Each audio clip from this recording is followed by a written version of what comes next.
podcast role. Welcome in. You're listening to an Imperfect Leader, the Superintendents and Leadership Podcast, a proud member of the Podcast Roll Network. Hello, Jamie. Hey, Peter. Can I tell you about a conversation I had with these guys? I was walking my dog, and it turned out to be like a group of folks. We just kind of walked together, and one is a doctor. It sounds like the beginning of a joke, but one's a doctor, one's a lawyer, and I'm a teacher. It's one a rabbi. Yeah, that's right, exactly. I know. Stick there with me. Cory Scheer is our guest today. It's about trust, and trust is built by active listening. So stick with me. I'm with you. I'm trying to remember the third guy. Oh, academic, a dean, and then me. And so there were four of us all walking our dogs, and the dogs are great.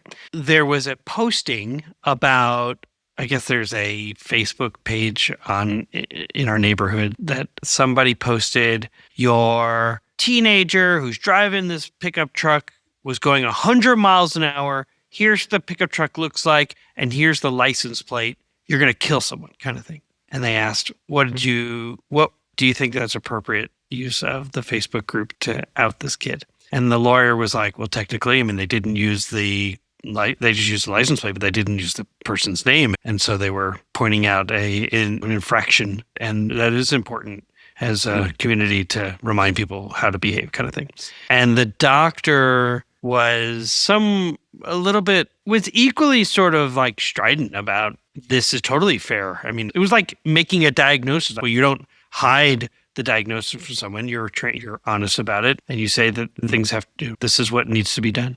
And I was like, I'm not against someone bringing it to people's attention. My wondering is like the intent, the motivation behind the post. I have to imagine that the person was emotional when they wrote it, so they used hyperbole to be like 100 miles an hour. But was the purpose about the kid's safety and the safety of others, or was it about shaming the kid and possibly his parents? So apparently, then the parent got on the Facebook. He was not going 100 miles an hour. And I'm not on Facebook, so I have no idea exactly what people wrote. But my thought was, this is about, let's be really clear on the intent. And if the intent is about community and safety, I couldn't imagine a world without this teenager being a part of our community. And so please slow down. And I was thinking about our guest, Cory Scheer, and his work around trust and whether or not the post that was made was a trust builder or a trust breaker. And but it was pretty interesting. And I loved it because basically, I mean, it was a nice conversation because each of the people in the conversation were actively listening to each other. And actually, I was willing to bend towards, it's appropriate to post it. And they were willing to bend to say, yeah, but let's think about intent and let's think about the words that we use and whether or not we were mostly interested in the safety or judgment kind of thing. So anyway, that's what was something that's been on my mind, particularly after listening to this podcast I had. And then it was immediately after, it was this conversation with these neighbors who wanted to have a dialogue around the use of social media to govern. I mean, I love thinking about the idea of, to Cory Scheer, our values causing us to interpret what trust is, what it looks like or should feel like, right? So even in that story, the values of a lawyer, the values of a doctor, the values of an educator, people all who live on the same island here outside of Seattle, who probably have a lot of common values. But in this case, their orientation is slightly different, thus causing them to interpret the same situation differently. Yeah. Riveting. Totally riveting. Values I love that. That then lead to or influence perspective and beliefs. Yes, exactly. And what I want people to listen for when they hear the conversation is this idea of objective truth and subjective truth. And I think we had an objective truth about, we do all believe that people should be safe, or that we want to... No, I think the objective truth is, if you drive fast on the island, people could get hurt. Yes. And I'd say that's the objective regardless truth. Of age, with the median age of Correct. where I live is 55. So I'm it's more likely that you got some older folks who, do I want to bring in a totally different bias that these guys were bringing about teenage drivers? I'm correct. There's some others that I've seen some really interesting behaviors. Correct. I will say, as you opened with that story, I so wanted it to be a joke, because the setup of a lawyer, a doctor, and an educator are walking their dogs to the dog park. One dog says, I know, right? The dogs are talking. Who cares about, that would be even better, right? Because, in fact, as we invite people to give us 5 stars, they could write in a joke, but make it finish the joke. Finish the joke. All right to jump right into the conversation? Yeah, please. I think we've set up enough. I mean, I think that you just got a nice little anecdote, gave a nice little anecdote that frames the conversation well. Perfect. You're listening to an Imperfect Leader, the Superintendents and Leadership Podcast. I'm Peter Stiepelman. And I'm Jamie Mansan. And we'll see you on the other side. But before we go to the other side, Jamie, I forgot our sponsor. So closing the trust gap starts with that shared truth. You're going to hear Cory talk a little bit about that here in a second. And he notes that focus is a core component of trust. IXL, our sponsor, they provide real-time data that you need to narrow that focus and drive student achievement. So align your competency and strategic vision with the platform used by 96 of the top 100 districts. Visit IXL.com/imperfect. Okay, now we'll see you on the other side. Today on An Imperfect Leader, my guest is Dr. Cory Scheer. And Cory is the founder and CEO of TrustCentric Consulting and the author of Closing the Trust Gap. With more than 25 years of leadership experience, he spent his career walking alongside leaders as they work to build cultures rooted in trust. Cory, welcome to An Imperfect Leader. Thank you very much, Peter. I'm really looking forward to our conversation today. I am too, and it's so nice to see you again because you and I spoke at the same conference, and then as you were speaking, I was like writing down so many notes to keep chewing over, especially when it came to cultivating a culture of trust. And then I saw in a post recently that you were working with our mutual friend, Jeremy Tucker, and his team in Liberty, which is just outside of Kansas City, for those who are listening. And I wonder, though, if we could start with your book, Closing the Trust Gap. If I'm right, you originally planned to call your book The Trust Proposition until your spouse encouraged you maybe to focus instead on the gap in trust. So my question for you is, as a lead learner, how did naming the problem rather than leading with the solution really change the way that you now teach and develop leaders? Yeah, it's such a great question. And I think it speaks to the instincts and the discernment that my wife had when we were kind of talking through what are the possible options. And I want to provide and equip leaders with the solution, and that's backed by research and data. But she allowed me to really think differently about you've got to make it really personal and emotional for somebody to want to take action on it.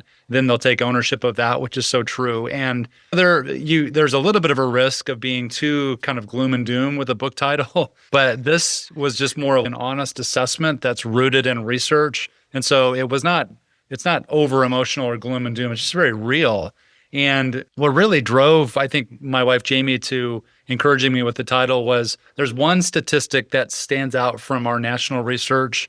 And I did this work with a gentleman by the name of Kurt Bartolich. And this one statistic was really the primary reason why I wrote the book in the first place, which is on average across all industries, leaders typically have about 31% on average higher perception of how trust is doing versus frontline employees.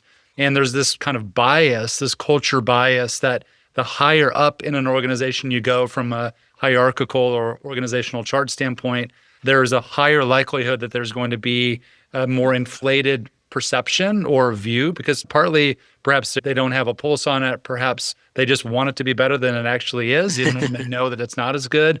But to dimensionalize that gap was something that we really zeroed in on, and then thankfully able to provide a solution, a framework, language, a centering, equipping model that really does help leaders and teams and organizations all the way throughout the entire organization understand the structural, more objective components of trust. But that naming of that reality of closing the trust gap, it was a very wise decision for my wife to encourage me to do that, and I'm grateful that we named the book that, Closing the Trust Gap.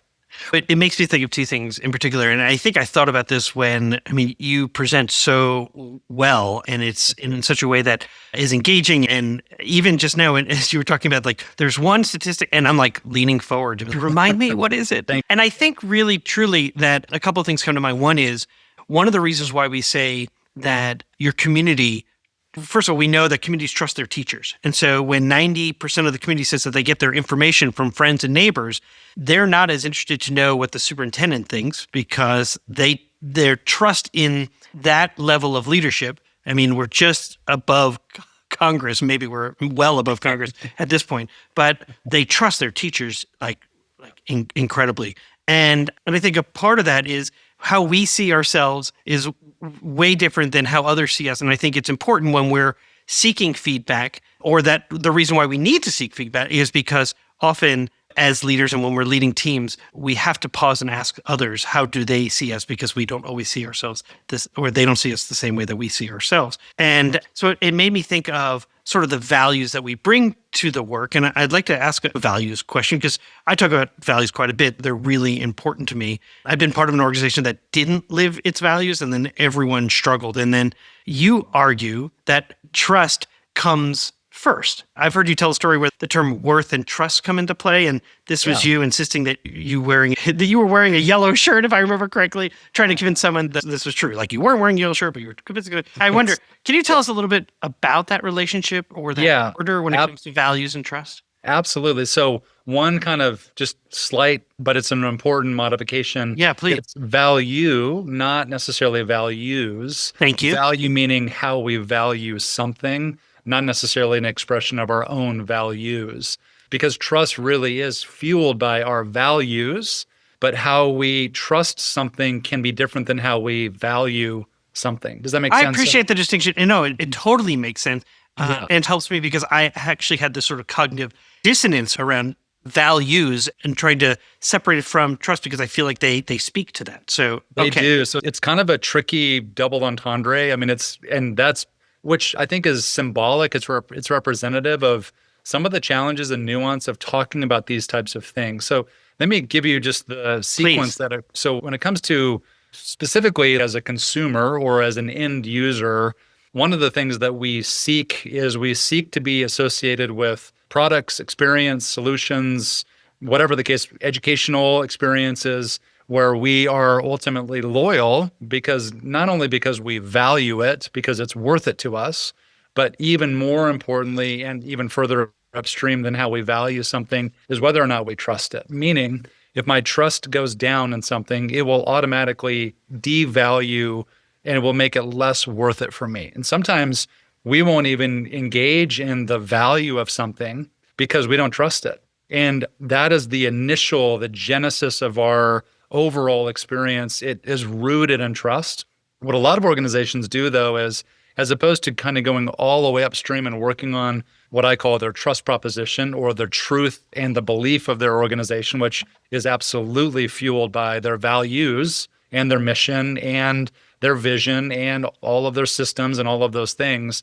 What a lot of organizations do is they don't go far enough upstream. They stop at trying to make their value proposition more robust. So there was great research done 30, 40 years ago about what a value proposition is. 4 critical components of any value proposition. Number 1, we naturally ask ourselves the question, is it usable? Can I use it? Or if I can't use it, it's not worth it. Number 2, is it emotional? Is there some kind of an emotional appeal to it so that I'm willing to value this versus maybe valuing something that's less emotional? Number 3, is it aesthetic? So is there a beauty affiliated with it? Do I like being connected to it? Whether as a consumer of a brand or as somebody who has been a part of an experience. So for example, my executive MBA, as well as my doctoral work, it was a cohort-based learning experience. So I journeyed through that. I was not by myself. There was tremendous emotional appeal. There was tremendous usability. There was tremendous aesthetic appeal. And then the 4th, is it rare? Is it something that I can only find here, or can I find it lots of other places? So when you add those 4 things up, usable, emotional, aesthetic, and rare, those are the things that shape how we value something or how we answer the question, is it worth it? It's very critical. It's a critical step in our process. But what the research shows is you've got to go one step upstream, further upstream, and that has to do with trust. And so that's where we introduced this framework that I call the structure of trust, where it takes something that is typically thought of only as a soft skill. It's ethereal, it's philosophical, it's very subjective, and you can actually bring it down into this structural component of trust. And those building blocks of trust can be measured. We know which behaviors that are informing those building blocks are more important than others. And then what that allows you to do as a leader, once you know what the structure of trust is, now you double down on your values and how your values are supporting those building blocks of trust. So that's the connection point. So it's almost like when our values are aligned with the structure of trust, it will ultimately lead to something that people value more, whether an end user, an employee, a community member, a strategic partner. And then the beauty of that is the result shows that when your trust proposition and your value proposition are aligned with your values, people will become more loyal to it. And when people are more loyal to it for those reasons, they tell others. And that's the best part of referring, is when it's rooted in value, but also rooted in trust. I was recently talking to an employee, a sort of mid-level leader at a ed tech company.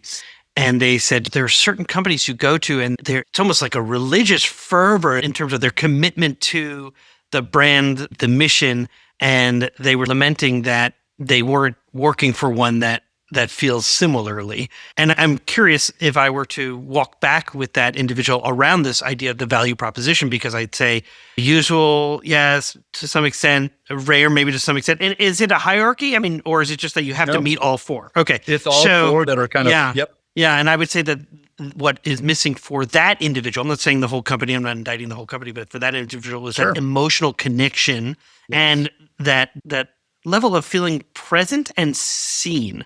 Right. And let me just invite everyone back in just for a moment. Our guest today is Dr. Cory Scheer. Cory's the founder and CEO of TrustCentric Consulting, the author of Closing the Trust Gap, a book that every member of this conference I went to received a copy. And then also you gave them a QR code to access everything. So you're incredibly generous with the work that you've done and then the ability to access that. So I may hit you up for that so that I can put that into the show notes. That would be really wonderful. Yes. In the leadership model that I use to advise others, there's this dimension, collective aspiration. And that is really like asking the question, like, what do we want to create together? And inside that dimension, there's a term, positive connectedness, and that really speaks to psychological safety. And that really made me think of something that you speak to, listening as leadership. And so I want to piggyback on something you just were talking about, and I would like to embed it with this question, because I do want to ask you, when it comes to schools, what are you noticing and what advice do you give leaders? But you've said that active listening is the most effective way to strengthen trust for the care for others building block of trust. The other two building blocks of trust are competency and problem solving. So why does being fully present and listening outperform those symbolic gestures like perks and morale boosters and those types of things? That's such a great question. And thank you for introducing those three building blocks of trust, of competence, problem solving, and care for others, all equally important. A three-legged stool. Yes. If you only have two of them, but one of them is less, it's going to feel really wobbly and kind of wonky. But the other critical component of that is those three building blocks of trust. They translate into not only the realm of our interpersonal and relational dynamics with people, but just as importantly, they translate into our policies, our practices, our procedures, our strategic plans. So in other words, you might have amazing world-class people who are competent problem solving, people who care for others. But if you have a weak strategic plan, if you have inconsistent policies and practices, how I, as the end user, will experience a lack of trust is not through the people. It's actually through the policies and the practices. So this is where those three building blocks, it's in both of those realms, which is really important. That whole thing is called the structure of trust. Now, as it relates to active listening, I think the reason why it's the number one way to strengthen trust with that building block of care for others is because if you go back to the core definition of the word, trust is the firm belief in the truth of something. So if we draw both the two critical variables out of that, the first thing you have to have is you have to have truth. And I loved what you said, the collective aspiration where you're co-creating your version of the truth and you're unified in that moving forward. It doesn't mean that people can't disagree or perhaps they've got different perspectives. We welcome that. The collective, though, is once we're in that collective aspiration, what we're really doing is we're locking arms and we're doing everything possible to define what our reality, what our truth is. And so that becomes challenging in seasons of rapid change because you have to continually come back and do it. So if a leader is inviting me into a conversation where they are actively listening or listening with intent, what that tells me as an end user is that this leader is committed to learning more about my perspective, and that will help inform the collective truth moving forward. That not only allows me to identify that this team member, this leader, this organization is about defining what truth is, it will inspire me to believe in them more in terms of how they engage me in that. It's not an anonymous survey. It's a conversation. Now, it could involve a survey and a focus group or a listening session and one-on-ones, whatever. But that active listening is so powerful because what you are providing for me is not only your truth, you're inviting me in to help shape the truth moving forward. And the value that you're providing for me is time. And that is incredibly valuable because it is aesthetic and it is usable and it is emotional and it is rare. So when you listen actively to somebody, you're filling that opportunity for the truth to be determined, for belief to be inspired, and for value to be realized. That's why listening actively is so incredibly powerful. And it's uncommon. We are a distracted people. We have all sorts of opportunities. Yes. And it's like part of our cultural reality of people having devices and watches and all of that. Kind of a quick anecdote. I used to have an Apple Watch. And about 6 months ago, I moved to a Garmin. And it is remarkable how much that has helped me in terms of not being as distracted. I'm a better active listener. Nothing against Apple Watches, but for my own personality, one device talking to me is all that I need right now. Yeah, I totally appreciate that. In fact, I just finished reading 4,000 Weeks. I don't know if you've heard of this book, but it's about time management, and it's by Oliver Berkman. And one of the pieces that he really stresses is this idea of, I used to be very much a GTD guy, getting things done, David Allen. And what he is suggesting is you can become incredibly efficient, but what all you're going to do is replace that with just more work. So you can get through all your emails, but there'll be more emails there. So really a refocusing on how do you live a life well lived. And a big part of that is that active listening and being attentive to those around you as opposed to constantly trying to think about how to finish things or take on way too many tasks and those types of things. That's informing your truth. That's you saying, this is my truth. And I believe in that. And that's why I think if I were to encourage any leader with two self-reflection questions, the two questions would be, am I clarifying truth? And am I inspiring belief? Gosh, if you could ask those questions of yourself in a one-on-one conversation, in a team conversation, in a broader organizational or district-wide conversation, am I clarifying truth? Am I inspiring belief?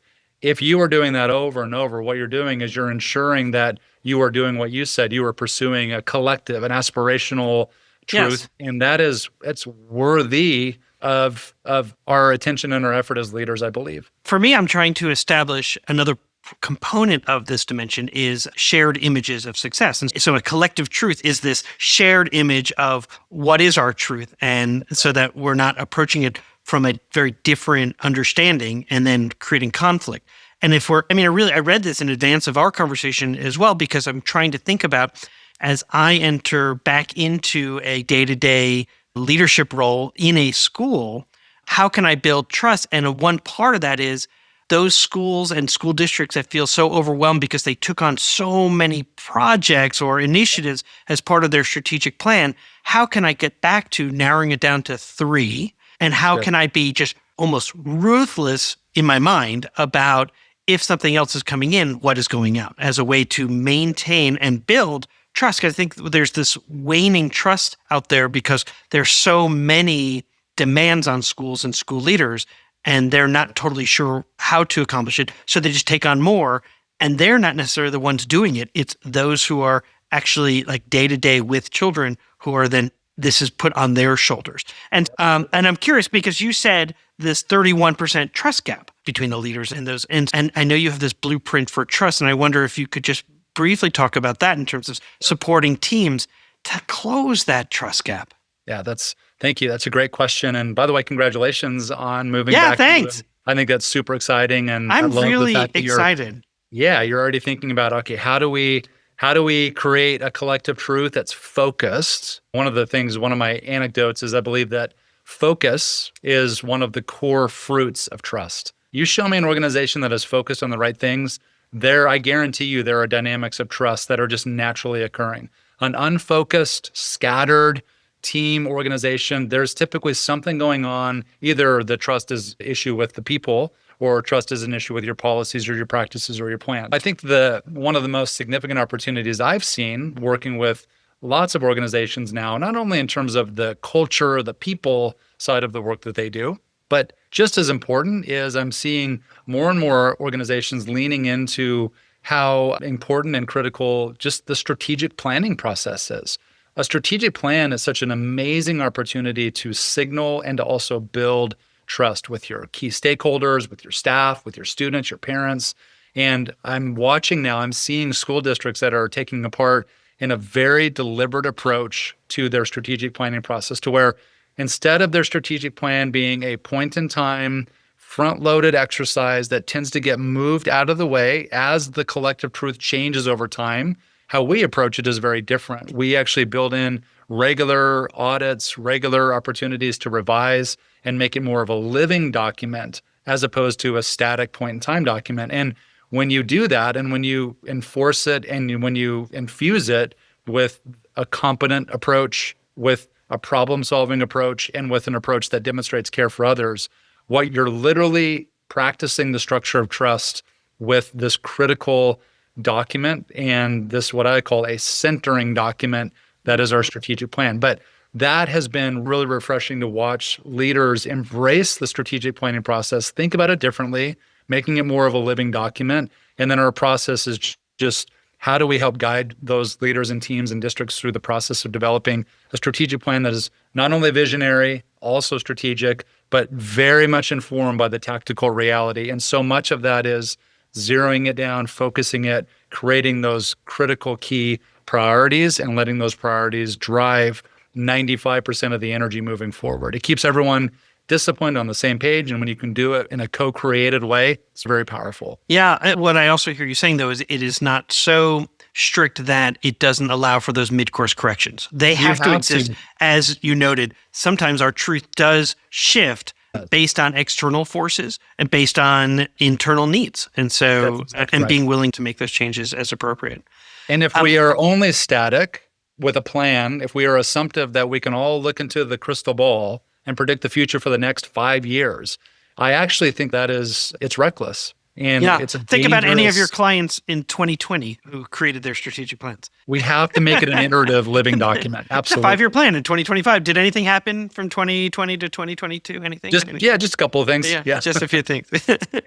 But that's so refreshing to watch leaders embrace that as a process by which they can strengthen trust with their district. It's amazing. And then at the end of it, they come out with a document that helps inform their actions, their activities, their resources, and their vision for the future for the district. I love it. You haven't said the word, although I think you're really speaking to it, which is that for the leader to be willing to be vulnerable to say our truth has changed. And so 100%. Then how do you, One quick thing I wanted to share. There is a difference between objective truth and subjective truth. Sure, please. Objective truth, like the sky is blue and there's gravity if I were to drop my phone.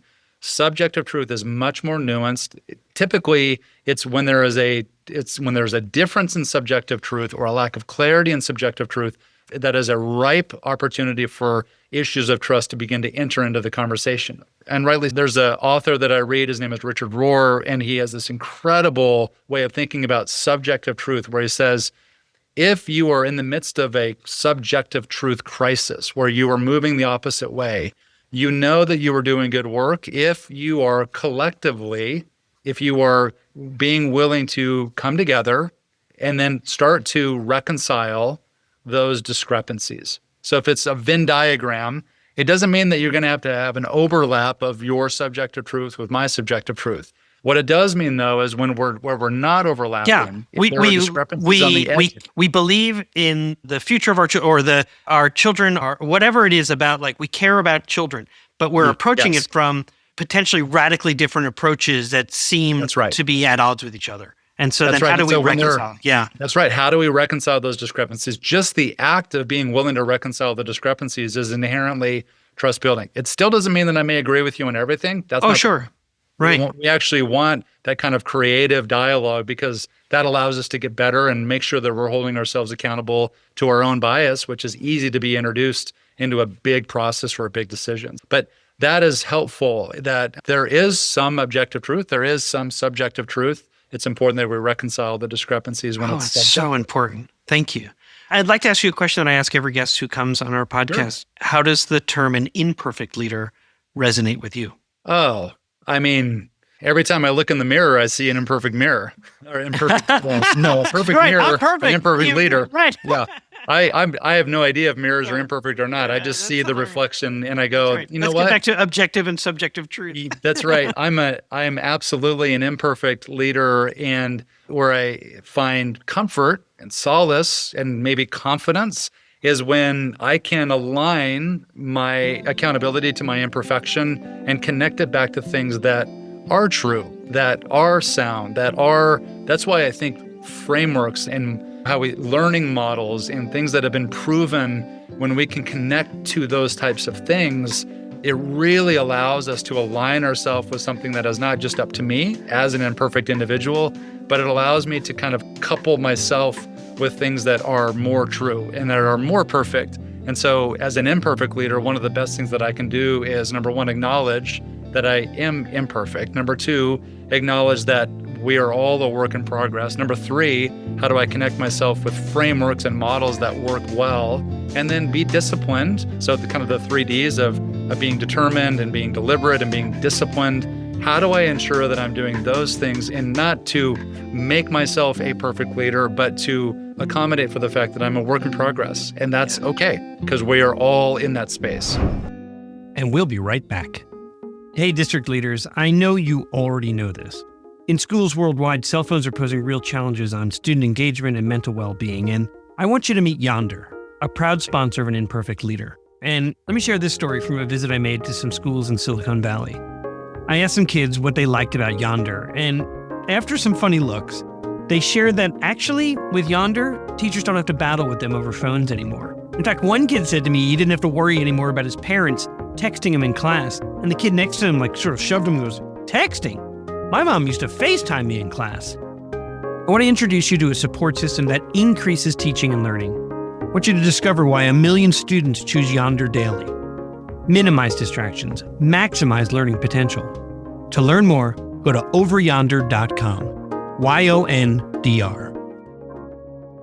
So I want to talk a minute about the Mosaic Project. It is one of our favorite organizations and has over 25 years of experience empowering students to really celebrate differences, communicate assertively, and resolve conflict peacefully at their outdoor school. I happen to have experience being part of the Mosaic Project, and so I can absolutely tell you it's an amazing organization. Their innovative SEL curriculum is now available to our Imperfect Leader audience. And so you can get a 10% discount through their new documentary film-based Mosaic Classroom Project. So just let the people know during your onboarding process to receive that 10% discount is to just mention an Imperfect Leader. Learn more about the Mosaic Project at mosaicproject.org. This is Greg Meyer, Jamie's partner at APC Leadership Collaborative. Superintendents know that school principals are the single biggest lever that any school district has for improving student joy and success. Unfortunately, there's very little professional development for the specific things that a principal has to do to improve their school. At APC Leadership Collaborative, we specialize in coaching principals to take on audacious goals, build their leadership skills, and make big improvements in their school. If that inspires you, let's connect and talk about how we can collaborate. Find APC Leadership Collaborative online at apccolab.com. When leaders think in systems, they think differently. They see the big picture, making decisions that create coherence and strengthen communication across their teams. They build adaptability, flexibility, and engagement. Every day, school leaders face complex challenges, from student engagement to staff alignment. What if your team could see those challenges as part of a bigger picture? That's what happens when you think in systems. It's how leaders turn complexity into connection and challenges into opportunities for growth. At the Waters Center for Systems Thinking, we help educators and organizations build this capacity, developing the habits and tools that turn vision into action. Think differently, think in systems. Sign up for our webinars, free resources, or a consultation by visiting our website, which you can find in the show notes. We're back for segment 2 of an Imperfect Leader called Imperfect Leadership in After Action, and my guest is Dr. Cory Scheer. And Cory is the founder and CEO of TrustCentric Consulting and the author of Closing the Trust Gap. In this segment, we ask our guests to deconstruct a decision that they made, and then we unpack it a bit. Cory, what happened? Yeah, this is a really hard question because it does require me to reflect on a difficult leadership season. I would say the premise of the imperfection was there were obvious signals all over the place of a team that I had stepped into that unfortunately, I did not have the language or the frame of the structure of trust to be able to more easily diagnose what was going on. There was something that I could sense. It just felt off. And the opportunity that I had was to do either a complete reorganization or even a little bit more drastically to introduce a process by which I would have had this team, not a huge team, but this team actually all reapply for their job and then allow that. And it was something that I was sensing early on. And I decided that, you know what, maybe this will all work out. Maybe people will align with the overall vision of this team moving forward. And unfortunately, that did not happen, certainly not in a way that was efficient. It took a whole lot longer and it was a lot more challenging. So that was the issue where I felt like I needed to do something more direct, even a bit more drastic early on in terms of the org structure for this smaller organization.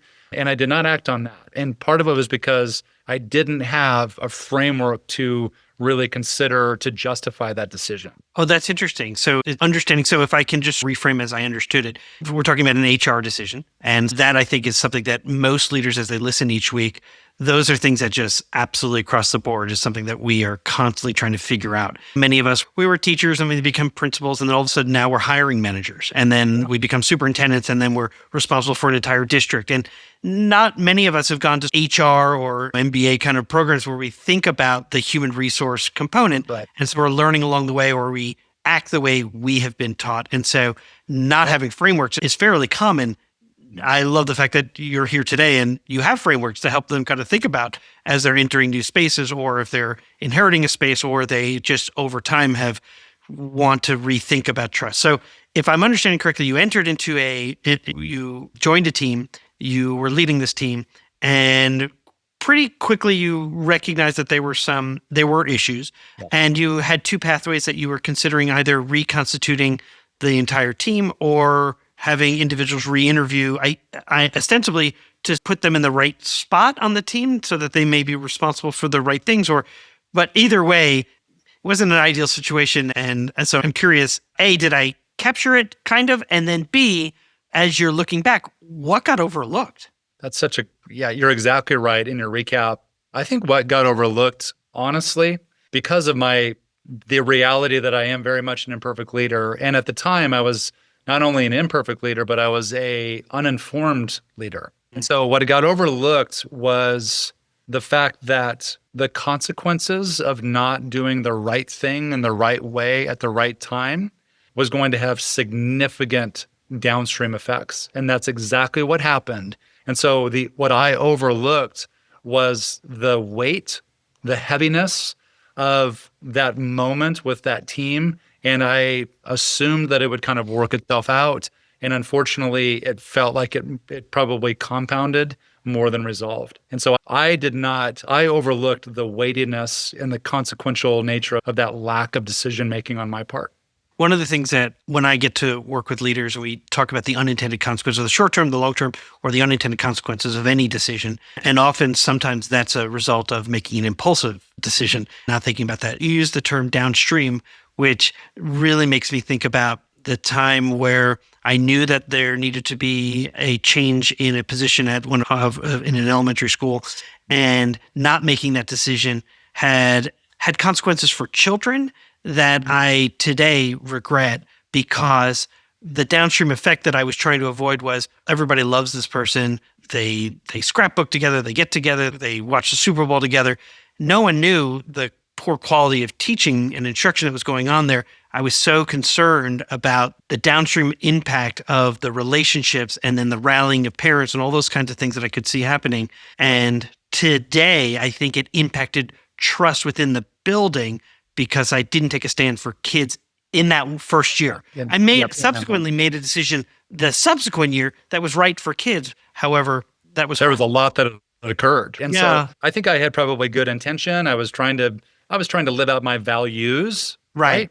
But what if I were to apply the structure of trust at that time, what I would have immediately determined was, now, wait a minute, in my effort to only care for others, which means don't disrupt the hierarchy, don't have people reapply because that may feel awkward or whatever, because I was really only focused on that and kind of even only caring for myself, honestly, because that's a lot of work. What I needed to do was to say, how can I demonstrate care for others? How do we not only solve the current problems, but prevent future problems from occurring? Yes. Yeah, they're not mutually exclusive. How can I do exactly both? Right. Yeah. And then the third building block is, what is the most competent approach? So if I would have had that structure of trust in my mind for the people and the policies and the practices, I could have immediately assessed where some of the gaps were. And then once you assess where the gaps are, now you can start developing a plan and a coalition and truth around moving that gap towards smaller gaps so that you can begin to get more generative momentum. So it's more of a reflective reaction as opposed to a reflexive reaction, but reflecting through a framework that works, that's objective and that's measurable. I wish that I would have had that. And quite frankly, because of that experience, it has honestly inspired me to do this work full time. And I love it because I get to share this and equip leaders with hopefully something that may prevent them from experiencing what I did, which is really challenging, those types of experiences. Yeah. I'm listening to you. I'm like, boy, you're really running through my questions because it's like, what frustrated you? Oh, you pretty much did. What could you have done differently? Well, there it is. And in the end, what was something that was good that came out of it? This has fueled your today work and your everyday work that you get to do with leaders. I do want to go back to one of the questions that I think really helps me reveal for myself, because let me start again. Let me go back and ask you this question. What did you learn about relationships? Or what new relationships formed? Because I think your scenario really lends itself to think about relationships in total. Great question. I think the trust is inherently something that is highly relational. So you feel it. Like when you walk into a room when there's low trust, you're like, ooh, I can feel it. When yes, I call that the cultural field. Like you step into that field, you go, whoa, okay. Yeah, you can feel your trust rater is like, whoa, is it green or yellow or red? Yeah. I think for me, there are elements of that person to person where there's a transactional dynamic that's very real. That's a layer. I call it a layer of trust. There's a transactional, there's an interpersonal dynamic. Then there's more of there's the structural, there's the organizational, and then there's the relational and the emotional. That's a deeper level.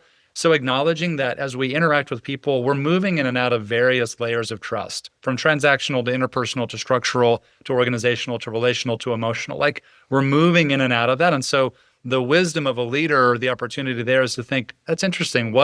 Which one of these layers is the weakest? And if I can sense which layer is the weakest, then I can say, do I need to be more competent?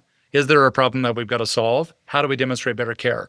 That's where you begin to diagnose it in a way that's healthy, not ultimately prescriptive, but very helpful in terms of moving from feeling alone, I don't know what's going on with my culture, or worse yet, thinking that it's better than it is, and saying, to your point, how do we create a collective aspiration, a collective new truth moving forward, not only in our policies and practices, but in our culture? I love it. I mean, it's really putting a spotlight on what might be your blind spot in terms of I imagine, just because we're human, we like to continue to mind the things that we're doing well, so how do we, and you've got a framework for figuring out where might there be areas that need exploration, and then to do that together, not as a singular person. So that's right. And when there's a lattice, when there is a framework, that's where growth occurs. I love it. Our guest today was Dr. Cory Scheer. Cory is the founder and CEO of TrustCentric Consulting, the author of Closing the Trust Gap. We'll put a link to the book in our show notes, and hopefully you'll send me a QR code so I can share that with others. And then truly, I'm grateful for your time. I've written lots of little notes similar to when I was listening to you a few months ago, but I'm so glad to be reintroduced to this idea of subjective truth versus objective truth. I think that's a big part of where our leaders fall short sometimes in terms of not understanding we're moving towards this direction. This is important work without noticing that, there are others who are interpreting this differently. But more than anything, this idea of inspiring belief. You've done that for me today. I know you've done that for our listeners. Thank you so much for your time. Thank you, Peter. It's an honor to be with you and an honor to be able to help equip these incredible leaders that are doing unbelievable and amazing work. Thank you so much. And Jeremy Tucker, thank you for introducing me to Cory. This is so wonderful. Really appreciate it. Yes, thank you, Jeremy. So we're back. We are back. Dr. Cory Scheer, I mean, we usually start with Jamie. What did you think? Peter, what did you think this time? I mean, it's always so interesting. I want to say to the audience, obviously, I wasn't doing the interview. You kind of hear what Peter thinks, but now he's doing reflection on the conversation exactly. that he had. It's almost meta. Yes. Well, what I really like about our podcast and the format is you and I talk, we listen to a conversation, and then we reflect, and we become the thought partner for the leaders who are listening. And as they're driving, as they're trying to make sense of it, is that they don't have to do that alone. So that we have a little conversation, and they'd be like, yeah, I agree with that. I love that. I love that. Yeah. Well, what do you think then? What did you think? Okay. Yeah. Well, so first of all, I just think so easily relatable. I think he's a clear communicator. I think when I say plain spoken, I don't mean simple. I think it's just that it is relatable as we as leaders can think back to the beginning of when we were superintendents, or as we're about to launch into the superintendency for those who are aspiring, is to really recognize the importance of trying to figure out how to build that trust within your community. I certainly am thinking about that as I go to CAHOA, Colegio Jorge Washington in Cartagena, Colombia, starting in July. It's, how do I think about this structure? He called it a three-legged stool. How do I think about my own competencies and the competencies of others? How do I think about building trust when it comes to problem solving? How do I demonstrate that care for others, which is a foundation of building that trust? And then he would say, but by the way, because actually his quote was, if you only have two of them, but one of them is less, it's going to feel really wobbly and kind of wonky. And I was like, yeah, absolutely. How do we build those three in concert with each other? Or if we've got two feeling pretty good, how do we build up that last one, so that we're really putting forth our very best effort in building trust? Say the three legs of the stool. Yeah, competency, really problem solving, and care for others. What I see in those three is the ability to consider yourself in which of those three is your strength, which of those three might be a weakness, which goes to a question that I wanted to ask you as a result of it. When he talked about that trust isn't just a feeling, that it's a measurable system based on specific behaviors and dimensions. So if you think of each of those has categories, each of the legs of the stool as categories for things that you lean towards in terms of building a relationship, what's a behavior that might, I don't want to say cause, but I'm going to use it because it's simple, that might cause distrust for you? When you think of someone else doing something, what would be the something that would go, I'm not sure I trust that person? When I first heard the question, maybe it's because this is where I'm more comfortable answering, is the area of competency would be an area that I would want to develop. And I say that because I can have the habit of being inconsistent. And so that there's no question about my care for others. And I've really worked hard to develop that problem solving piece. It is just that level of competency.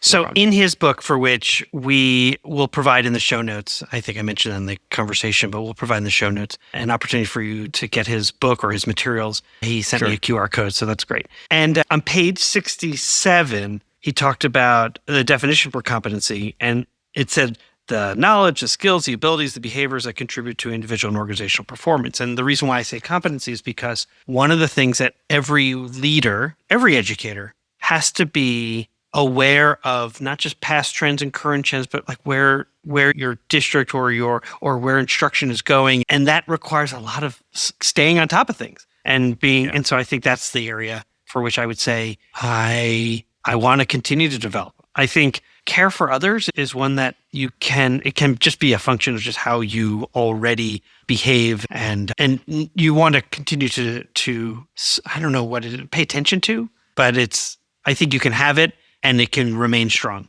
Competency is something that you're constantly working on, I feel. Like you can have a base of knowledge, and yet you still want to keep developing skills. And I guess I see it a little differently. I mean, you're going to go, I agree with this. I don't know if it's different. I think that you're building on all three all the time. I think you're building on all three all the time. And that's what it means to be an imperfect leader, is to realize that you're actually not.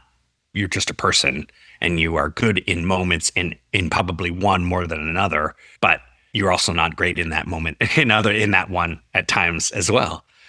He talks about this specific action. And the thing that I think resonated for me in relation to the action in terms of building trust with people, so showing care, is disciplined connection. We talked about this, we've talked about this before in other interviews, that the thing that makes the biggest difference in terms of building trust around showing people care is constantly checking in. You don't wait for people to come to you. You go to them every single time.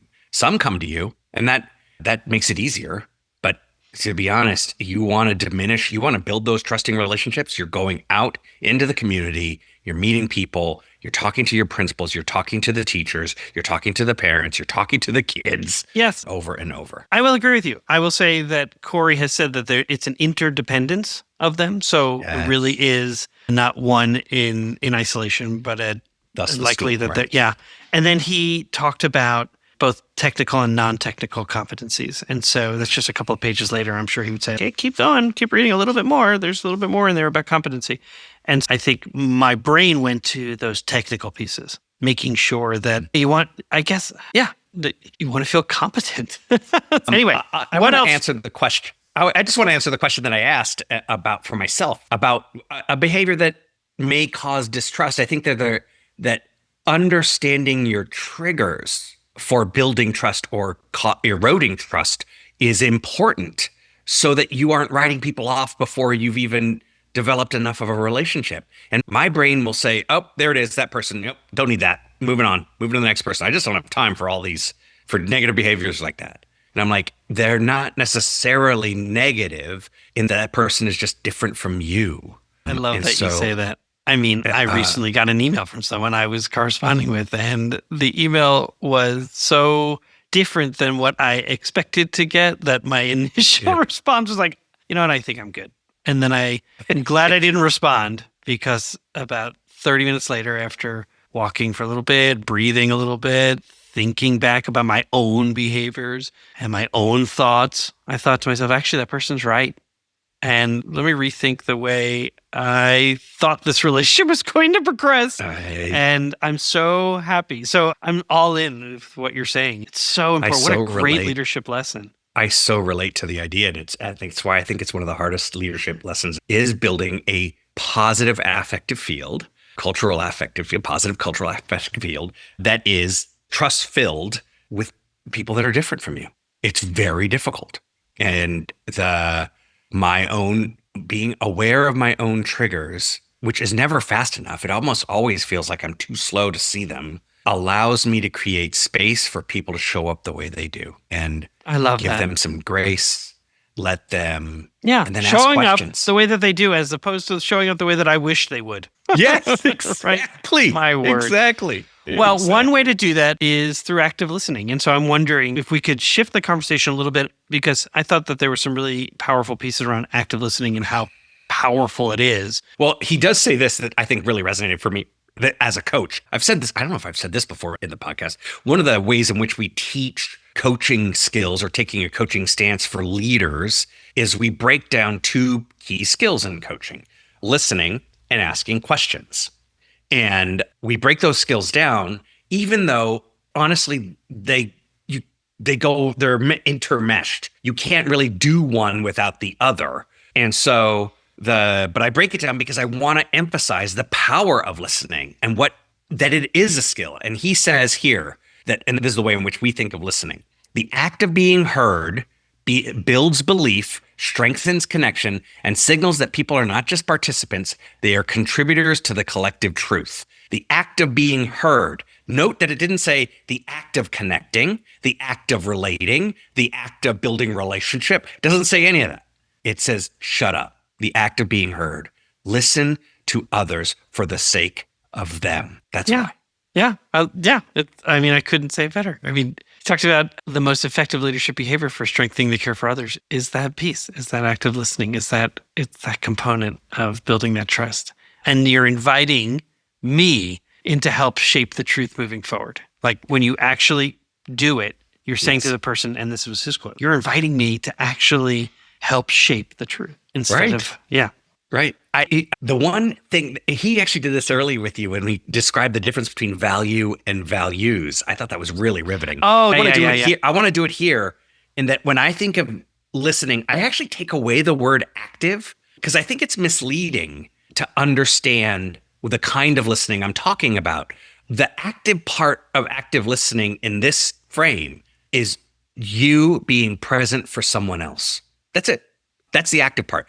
I actually think that the word causes people to think that they need to restate, ask questions, make connections. all those things. And I understand that because there's an actual teaching about that in terms of cognitive coaching that they would describe as active listening. And I'm saying, yeah, no, don't do any of that. I don't know if I Don't do any totally of that. agree. I think in the first stage, to create space for someone else requires that you don't give any feedback. Just Just none. listen. Just listen. Give them space. Let their brain be the priority. What do you think? Then you can answer. And preferably with another question. You should be asking a question because odds are you didn't understand what they said. Well, it doesn't have to be a question. My experience tells me that if I were to reframe and then to say, so this is what I think I hear, they can, no, that's not what I'm saying. Oh, okay. Because then it helps get to what it is that is. You got me all excited about this. Exactly. Okay. Dude, Okay. You should. Go ahead and reframe. Reframe. I say ask question, but go ahead and reframe. But the goal of a reframe, in my opinion, should be what you just said, that they say, no, here's what I mean. And the reason why that's the goal, as opposed to, yeah, you got it, is that in the first try, when a person is talking to another person and they are different from each other merely by the fact that they're two different human beings, there's no way you got it in the first try. There's no way. So if they're saying good enough, and I'm saying it's not good. Don't settle for So, good. okay, wait. Because I get it a lot where I say, if I understand correctly. I heard you say. And they say, you nailed it, or right on the button, or whatever. And so what should I say to get a little bit more clarity from the individual who is really bearing their soul? That's why I say ask a question. I know. Because before you reframe, that you want to get them reframing so the question is like, why is that important? Or I'd say, yeah, what is it that makes you say that? What is it that makes you say that? Where did that idea come from?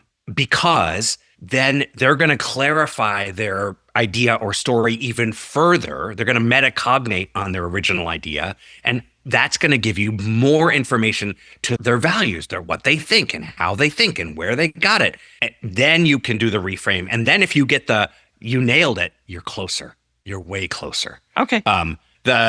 Most of us in the initial my fear of basically saying, Peter, this Dr. Stiepelman, who's an amazing, brilliant thinker who reads a ton and was the superintendent of a major school district. I don't want to tell him that he actually totally didn't get that right at all in a 30-minute podcast. This is why it's such a low percentage on my perception of, I think we've got trust. And like, Yeah. did you catch that percentage? 31%.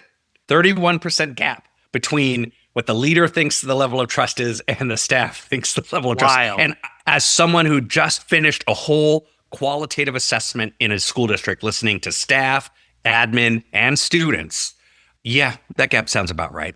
Amazing. Sounds about right. And what he says is that's on average across all industries. Like it's just Yes. about between leadership and the rest is this gap. And that to me was, I'm glad we both, I was just like, oh my God, like my eyes went I big. think that gap, my organization is 3 people. And I think there's that gap between 3 people. I'm like, oh yeah, we're in a trusting, good relationship. Then all of a sudden, That's remarkable. Well, this was a great conversation. I really enjoyed A lot of fun. Cory, and I'm really grateful to Jeremy Tucker in Liberty, who is a fantastic superintendent, real thought leader in the state and regionally, and I'm really glad that he put us together. And then I was super excited to meet him at that conference. All right, you've been listening Nice. to An Imperfect Leader, the Superintendent's Leadership Podcast. Jamie, I'll see you next week. I'll see you next week, Peter. Music for An Imperfect Leader was written and arranged by Ian Varley. Sam Falbo created our artwork, a wood print inspired Daruma doll butterfly. Remember, imperfect leadership is not a scarlet letter. It's a badge of honor. It recognizes that serving as a lead learner is about being a vulnerable leader, an empathetic leader, a compassionate leader. We are proud to be imperfect leaders, so join us next time for another episode of An Imperfect Leader, the Superintendent and Leadership Podcast.